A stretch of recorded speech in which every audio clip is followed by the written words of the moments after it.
ప్రభువైన క్రీస్తు నామంలో అందరికీ వందనాలండి. సామెతల గ్రంథము 13వ అధ్యాయం 3వ వచనం.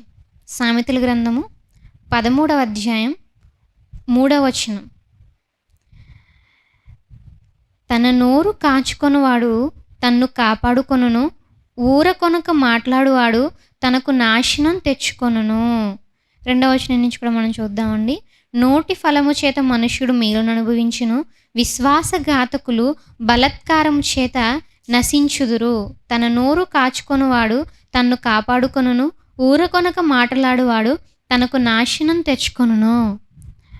ప్రియులారా, దేవుడు మాట్లాడుతున్నారనమాట. అందరికీ అర్థమైంది అనుకుంటున్నానండి. ఒకసారి మరలా ఇంకా మనం లోతుగా ఆలోచించేటువంటి ప్రయత్నం మనం చేద్దాం.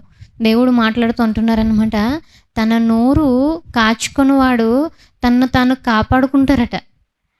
ప్రియులారా, ఇక్కడ దేవుడు ఎట్లా కూడా చెప్పొచ్చు, ఎవరైనా వాళ్ళని వాళ్ళు కాపాడుకోవాలంటే కొన్ని వెపన్స్ మెయింటైన్ చేయాలి, ఎవరైనా వాళ్ళని వాళ్ళు కాపాడుకోవాలి, ఎటువంటి కీడు రాకుండా ఉండాలంటే, ఎటువంటి అపాయము కూడా వాళ్ళ దగ్గరికి రాకుండా ఉండాలంటే, ఎవరు వాళ్ళని నాశనం చేయకుండా ఉండాలంటే కొంతమంది సెక్యూరిటీని పెట్టుకోవాలి అని చెప్పేసి దేవుడు మాట్లాడుతున్నారా? లేదండి. అంటే బయట వాళ్ళ నుంచో ఎక్కడి నుంచో ప్రమాదం ఉంది అని చెప్పట్లేదు. అది సెకండరీ థింగ్, అది తర్వాత చూద్దాం. వాళ్ళ దగ్గర నుంచి మనకి నాశనం వస్తుందా, ఎవరి దగ్గర నుంచి నాశనం వస్తుందో, ఎవరి దగ్గర నుంచి మనకి హాని ఉంటుందో, ఎక్కడి నుంచి మనకు అపాయం వస్తుందో, ఏ మూల నుంచి మనకి కీడు వస్తుందో అని చెప్పి ఆలోచించేది సెకండరీ థింగ్, అది తర్వాత. కానీ ప్రభువారు మాట్లాడుతున్నారు ఈ రాత్రికాల సమయంలో. మాట్లాడుతూ ఏమంటున్నారయ్యా అంటే, తన నోరు కాచుకొనువాడు తన్ను తాను కాపాడుకొనును.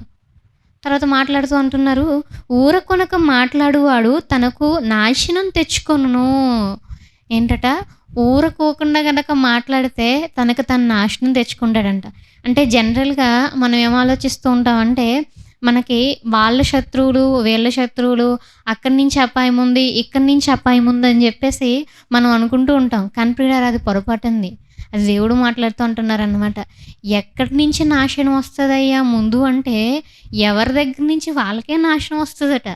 అది కూడా ఎక్కడి నుంచి అయ్యా అంటే, ఊరకొనక మాట్లాడువాడు అంటే ఎవరైతే వాళ్ళ నోరును కాపాడుకోకుండా కాచుకోకుండా ఉంటారో వాళ్ళకి నాశనం వచ్చేస్తుందంట. నిజంగా వచ్చేస్తుందంటేనండి, ఇంకొక వచనం కూడా చూద్దామండి. అదే సామెతల గ్రంథంలో మనం చూసినట్లయితే, సామెతల గ్రంథము 15వ అధ్యాయం 1వ వచనం నుంచి మనం చూసినట్లయితే, మృదువైన మాట క్రోధమును చల్లార్చును, నొప్పించు మాట కోపమును రేపును. జ్ఞానుల నాలుక మనోహరమైన జ్ఞానాంశములు పలుకును, బుద్ధిహీనుల నోరు మూఢవాక్యములను కుమ్మరించును. యెహోవా కన్నులు ప్రతి స్థలము మీద ఉండును. ప్రియులారా, మనం ఆలోచించాల్సినటువంటి విషయం ఏంటంటేనండి, ఈరోజు మనం అందరం కూడా భక్తి చేస్తున్నాం అనుకుంటూ ఉన్నాం. అయితే భక్తి చేస్తున్నామని దేవుని భక్తి ఒక విధంగా ఉంటుంది, అదేవిధంగా మనం ఆచరించే పద్ధతి, మనం ఉండే విధానం అనేది వేరైపోతుందండి. అంటే ఆత్మీయ జీవితం వేరు, నీ జీవితం వేరు, రెండు మారిపోతున్నాయండి. అర్థమైంది అనుకుంటున్నాను అందరికీ కూడా. అంటే బైబిల్ దగ్గరికి వచ్చేసరికి ఒకటి, నా లైఫ్లోకి వచ్చేసరికి ఒకటి, ఇట్లా కాదు. ఏదైనా కానీ ఒకటే ఉండాలి. దేవుడు మాట్లాడుతున్నారనమాట. ఏం మాట్లాడుతున్నారు? యెహోవా యొక్క కన్నులు ప్రతి స్థలము మీద ఉండునట. మూఢులు వాళ్ళు పలికేటువంటి మాటల వల్ల నాశనం తెచ్చుకుంటారు. వాళ్ళకి వాళ్ళు నాశనం తెచ్చుకుంటారు. అదేవిధంగా ఆ మాటల వల్ల పక్క వాళ్ళకు కూడా నాశనం తెచ్చే విధంగా కూడా ఉంటారు. ఈరోజు ప్రియులారా, మనందరం కూడా ఎలా ఉంటున్నాం, మన మాట అనేది ఏ విధంగా ఉంటుంది అనేది ప్రతి ఒక్కరు కూడా చెక్ చేసుకోవాలండి.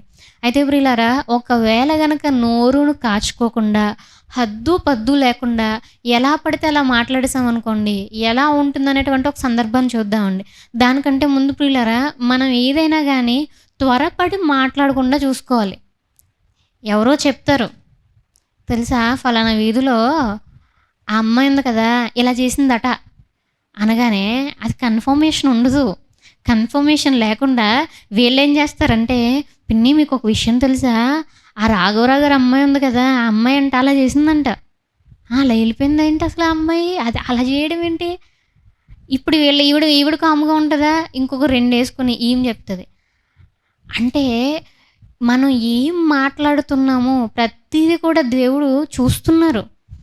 మనమేంటంటే ఏదో విన్న సంగతి నేను చెప్పాను అంతేనండి నాదేముందని అనుకుంటాం. కానీ దేవుడు అది కూడా చూస్తున్నారు. యెహోవా యొక్క కన్నులు ప్రతి స్థలము మీద ఉండును.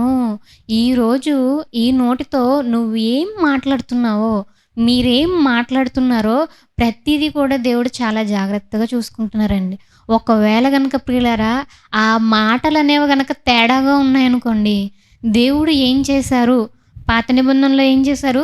ఇప్పుడు ఏం జేస్తారు? అనేటువంటి విషయాన్ని గూడా మనం చూద్దామండి. ఒక సందర్భం చూద్దాం ప్రియులారా. హద్దు, పద్దు లేకుండా ఒకామ ఎలా పడితే అలా మాట్లాడుతది. అది కూడా ఎవరినయ్యా అంటే ఒక సేవకుని మీదే. జనరల్‌గా దేవుడికి రాంగ్ మాట్లాడడం అంటే అస్సలు నచ్చదు. ఎలా పడితే అలా మాట్లాడితే ఆయన అసలు సహించరు. ఎందుకంటే దేవుడు మాట్లాడుతూ నేను పరిశుద్ధుడినై ఉన్నాను కాబట్టి మీరు పరిశుద్ధులై ఉండాలి. ప్రపంచంలో ఎక్కడా కూడా ఇంత గొప్పగా రాయబడి ఉండదండి. అంత గొప్పగా దేవుడు ప్రతి వచనాన్ని రాయించాడు. ఆయన ప్రతీది మన నుంచి కోరుకునేది ఏంటంటే పరిశుద్ధంగా ఉండాలి అంతే. అది ఎటువంటి సిచ్యువేషన్ అయినా కావచ్చు. నిన్నెవరు ప్రేరేపించినా కావచ్చు. ప్రభువా మరి ఆళ్ళు ఇలా చేయడం వల్ల అలా అయిపోయింది ప్రభువా అంటే దేవుడు అది పక్కన పెట్టయ్యా నువ్వెందుకు చేసావు అంటారు. అది పక్కన పెట్టయ్యా అతనేదో నిన్ను సినిమాకి తీసుకెళ్ళాడు. బట్ నీకు బుద్ధి ఉండాలిగా. అది పక్కన పెట్టు. నీకు బుద్ధి ఉండాలిగా నువ్వెందుకెళ్ళావు? సరే ఆళ్ళేదో ఇచ్చారు. నువ్వు తినేసావు.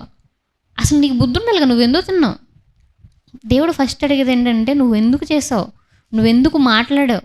నువ్వెందుకు అలా చేసావు అని అడుగుతారండి.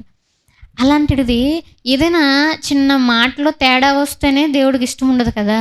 అటువంటిది ఆయన సేవ చేసేటువంటి సేవకుల మీద గనక మనం అన్యాయంగా మాట్లాడితే సేవకులనే కాదు ప్రియులారా.